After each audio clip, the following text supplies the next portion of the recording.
जय गुरुदेव। परमार्थी प्रश्नोत्तरी गुरु शिष्य संवाद। प्रश्न, स्वामी जी महापुरुष जीवों को क्या देना चाहते हैं? उत्तर, संत चेतन शक्ति के भंडार के मालिक होते हैं। उनके पास नाम का खजाना है। नाम को ही शब्द कहते हैं, आवाज़ कहते हैं, अंग्रेजी में वर्ड कहते हैं, आकाशवाणी या आसमानी आवाज़ कहते हैं। उनका मकसद भूली भटकी जीवात्माओं को संसार से ऊपर उठाकर सचखंड यानी सत्यलोक पहुंचाने का होता है, क्योंकि सभी जीवात्माएं रूहें उसी स्थान से मुकाम से नीचे आई हुई हैं। जब तक वे वापस लौटकर अपने घर में नहीं जाएगी, उन्हें पूरा आनंद व सुख नहीं प्राप्त होगा। संतों का मुख्य उद्देश्य यही है। पिछले जितने भी महात्मा आए, कबीर साहब, नानक जी, गोस्वामी जी और अनेक महात्मा इस कलयुग में आए, उन्होंने बहुत सारी जीवात्माओं को काल के जाल से छुड़ाकर उनसे साधना कराकर सचखंड पहुंचा दिया। प्रश्न, स्वामी जी भजन के वक्त धीमा धीमा शब्द सुनाई देता है।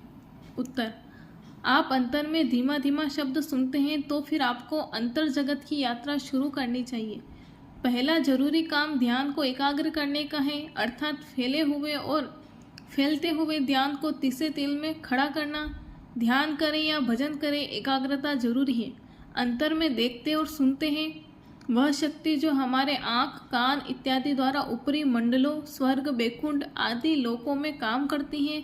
जिस प्रकार हम एक स्थान से दूसरे स्थान में बटन दबाकर बिजली की बत्ती को जला सकते हैं या बुझा सकते हैं, उसी प्रकार हमें अपने ध्यान को स्थूल शरीर से सूक्ष्म शरीर में ले जाने और वापस लौटने योग्य बनाना चाहिए। ध्यान लहर की तरह एक ही है, लेकिन इसे विभिन्न रूहानी मंडलों में काम करना है। ध्यान को तीसरे तिल में खड़ा करना है, इसे भौतिक संसार से के स्थूल शरीर से अलग कर देना है।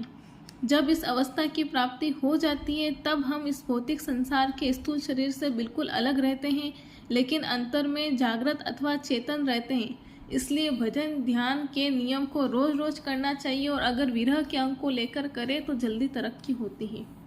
प्रश्न, स्वामी जी परिवार चलाना मुश्किल हो रहा है। उत्तर, जो तुम्हारे भाग्य में लिखा है वह तुम्हें अवश्य मिलेगा। मालिक सभी प्रेमियों की खबर रखता है। बच्चे भूखे नहीं सोने पाएंगे। भजन को प्रमुखता देनी चाहिए, इसी से बरकत मिलती है और घर का खर्च थोड़ी आमदनी में भी पूरा पड़ जाता है।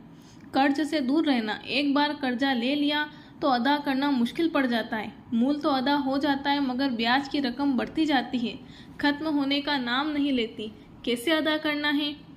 भजन करोगे और इस काम तुम्हें सोचना होगा।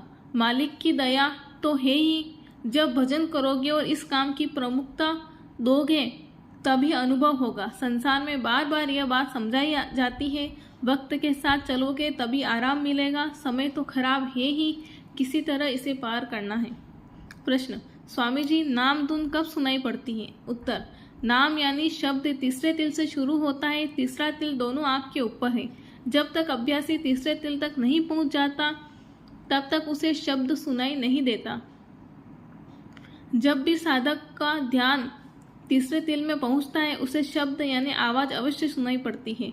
शब्द कभी भी बंद नहीं होता। यह हमारा ध्यान है जो उस स्थान पर नहीं पहुंच पाता। इसको ऐसे समझ लो, अगर कोई चीज़ हमारे मकान के छत पर पड़ी हुई हो तो उसे पाने के लिए हमें छत पर पहुंचना होगा। इसलिए जो रास्ता भजन करने का बताया गया है, उस विधि से अभ्यास करोगे तो शब्द सुनाई पड़ने लगेगा। जय गुरुदेव।